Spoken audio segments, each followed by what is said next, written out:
The fruit of your honor is sweet, the root of all goodness. Live in the soil of appreciation.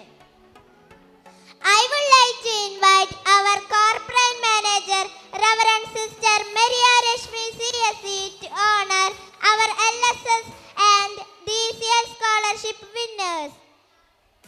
Platinum jubilee ആഘോഷിക്കുന്ന ഈ മനോഹരമായ ആഘോഷം ഉദ്ഘാടനം ചെയ്ത തൃശ്ശൂർ അതിരൂപത വികാരി general reverend father Jose Konikkara, ഈ മഹനീയ സദസ്സിൻ്റെ അധ്യക്ഷ പദവി അലങ്കരിക്കുന്ന Maria provincial superior reverend mother Venma, അനുഗ്രഹ പ്രഭാഷണം നടത്തിയ ക്രൈസ്റ്റിംഗ് ചർച്ച് വികാരി റവറൻ ഫാദർ ജോൺ പാവറട്ടിക്കാരൻ, ഈ വിദ്യാലയത്തിൻ്റെ ഹെഡ് മിസ്ട്രസ് ബഹുമാന സിസ്റ്റർ ജിൽസി, വേദിയിലും സദസ്സിലും ഇരിക്കുന്ന ആദരണീയരായ വ്യക്തിത്വങ്ങളെ, ബഹുമാന സിസ്റ്റേഴ്സ്, ഈ വിദ്യാലയത്തിലെ കുഞ്ഞുമക്കളെ, ഇന്ന് നമ്മൾ ഈ വിദ്യാലയത്തിൻ്റെ പ്ലാറ്റിനം ജൂബിലിയുടെ ആഘോഷ തിമർപ്പിലാണ്.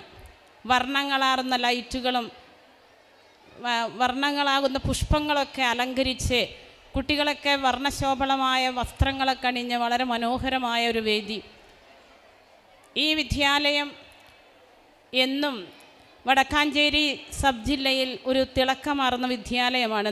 റിപ്പോർട്ട് വായിച്ചപ്പോൾ കണ്ടു, അഗ്രിഗേറ്റ് ഫസ്റ്റൊക്കെ വാങ്ങിച്ച് ഇവിടുത്തെ സ്റ്റാഫും കുട്ടികളും HMും കപ്പൊക്കെ പിടിച്ചു നിൽക്കുന്ന ചിത്രങ്ങൾ. ഇത് ഈ വിദ്യാലയത്തിൻ്റെ ആരംഭം മുതൽ ഈ 75 വർഷത്തോളം ഈ സബ് ജില്ലയിൽ ഒന്നാം സ്ഥാനം തന്നെ നിലനിൽക്കുവാൻ വേണ്ടി ഈ വിദ്യാലയത്തിൽ അതിനോട് സഹകരിച്ച എല്ലാ വിദ്യാർത്ഥികളോടും അധ്യാപകരോടും പേരൻസിനോടും പ്രത്യേകം അഭിനന്ദനങ്ങൾ ഈ സമയം അർപ്പിക്കുകയാണ്. ഇനിയും ഈ വിദ്യാലയം ഈ ഒന്നാം സ്ഥാനം വിടാതെ കൂടുതൽ ഉയരങ്ങളിലേക്ക് ഉയരട്ടെ എന്ന് ആശംസിക്കുന്നു. ഇന്ന് പ്രതിഭകളെ ആദരിക്കുവാനാണ് ഞാനിവിടെ നിൽക്കുന്നത്. അപ്പോൾ കുറച്ച് കുട്ടികൾക്കൊക്കെ സമ്മാനങ്ങൾ കിട്ടുകയുള്ളൂ, പക്ഷെ കിട്ടാത്ത അനേകം കുട്ടികൾ ഇവിടെയുണ്ട്. അത് കുട്ടികളാരും വിഷമിക്കേണ്ട, അവർക്കാണ്. സമ്മാനങ്ങളില്ലാത്ത കുട്ടികൾക്ക് ഞാൻ ആദ്യമേ തന്നെ അഭിനന്ദനങ്ങൾ പറയുകയാണ്. കാരണം അവർക്ക് ഇനിയും അവസരങ്ങൾ വേണ്ട വർഷങ്ങൾ മുൻപിലുണ്ട്.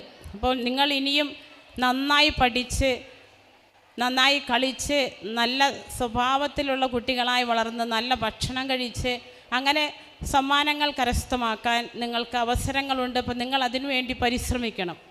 അപ്പോൾ പേരൻസും സമ്മാനം കിട്ടാത്തതിൽ വിഷമിക്കരുത്, അവർ ഇനിയും സമ്മാനിതരാകും. ലോകചരിത്രം നോക്കുമ്പോൾ നമുക്കറിയാം, പല പരാജയങ്ങളും നേരിട്ടവരാണ് പിന്നീട് വലിയ മഹാന്മാരായി തീരുന്നത്. ഇനിയും നമ്മൾ പാഠ്യേതര വിഷയങ്ങളിൽ സമ്മാനം കരസ്ഥമാക്കിയതുകൊണ്ടോ റാങ്കുകൾ കരസ്ഥമാക്കിയതുകൊണ്ടോ മാത്രം ജീവിതം വിജയിക്കുകയില്ല. ഈ 2000 വർഷങ്ങൾക്ക് ഇപ്പോൾ 2026 അപ്പോൾ 2000-ന് മുൻപ് നമ്മളൊരു ഇൻ്റർവ്യൂ നടത്തുമ്പോൾ സാധാരണയായിട്ട് സർട്ടിഫിക്കറ്റുകളാണ് പ്രധാനമായിട്ട് വിധികർത്താക്കൾ നോക്കുക. റാങ്ക് കരസ്ഥമാക്കിയിട്ട് ഉന്നത മാർക്കുകളുണ്ടോ, പാഠ്യേതര വിഷയങ്ങൾ ഇപ്പോൾ സ്പോർട്സ്, കല എന്നിവയിലൊക്കെ സമ്മാനങ്ങൾ നേടിയിട്ടുണ്ടോ എന്നൊക്കെ നോക്കിയാണ് ഇൻ്റർവ്യൂവിന് കുട്ടികളെ എടുത്ത് പഠിതാക്കളെ എടുത്ത് അവർക്ക് ജോലി കൊടുക്കുക. എന്നാൽ ഇപ്പോൾ അങ്ങനെയല്ല. IQ അല്ല, EQ ആണ് ഇന്നത്തെ പ്രധാനം. എത്ര ഉന്നത മാർക്ക് മേടിച്ച് എത്ര വലിയ പ്രതിഭകളായാലും ഇൻ്റർവ്യൂ നടത്തുന്നവർ നോക്കുന്നത് ഇമോഷണൽ ബാലൻസ് ഉള്ളൊരു വ്യക്തിയാണോ എന്നാണ്. അപ്പോൾ അത് വളരെ പ്രധാനപ്പെട്ടതാണ് ഇന്നത്തെ കാലഘട്ടത്തിൽ. ഏത് പ്രതിസന്ധി ഘട്ടങ്ങളിലും അതിനെ പിടിച്ചു നിന്ന് ആ പ്രശ്നങ്ങളെ തരണം ചെയ്യാനുള്ളൊരു കഴിവ് നമ്മുടെ മക്കൾക്ക് നേടിയെടുക്കുവാൻ അധ്യാപകരും പേരൻസും പ്രത്യേകം പരിശീലനം കൊടുക്കണം അവർക്ക്. അപ്പോൾ നല്ല സ്വഭാവമുള്ള കുട്ടികളായിട്ട് വളർന്നു വരണം. അങ്ങനെയാവുമ്പോൾ അവർക്ക് വലിയ മാർക്കൊന്നുമില്ലെങ്കിലും ജോലി കരസ്ഥമാക്കാൻ സാധിക്കും. അപ്പോൾ അത് വളരെ പ്രധാനപ്പെട്ട കാര്യമാണ്. അധ്യാപകരായാലും വീട്ടിലുള്ള മാതാപിതാക്കളായാലും നിങ്ങൾ അവരുടെ സ്വഭാവ രൂപവൽക്കരണത്തിൽ പ്രത്യേകം ശ്രദ്ധിക്കണം. മഹാത്മാഗാന്ധി പറഞ്ഞിരിക്കുന്നത് the aim of education is the character formation എന്നാണ്. അപ്പോൾ ക്യാരക്ടർ ഫോർമേഷന് വളരെ വലിയ പ്രാധാന്യമുണ്ട്, അത് നമ്മൾ മറക്കരുത്. അപ്പോൾ ഇന്ന് സമ്മാനം വാങ്ങിക്കുന്ന എല്ലാ കുട്ടികൾക്കും അതിനുവേണ്ടി പരിശ്രമിച്ച അധ്യാപകർക്കും അവരുടെ പാരൻസിനും അഭിനന്ദനങ്ങൾ. എല്ലാവരെയും ഈ മഹനീയ സദസ്സിൽ നിങ്ങൾക്ക് ആശംസകളും അഭിനന്ദനങ്ങളും അർപ്പിച്ചുകൊണ്ട് ഞാൻ എൻ്റെ വാക്കുകൾ നിർത്തുന്നു. Thank you.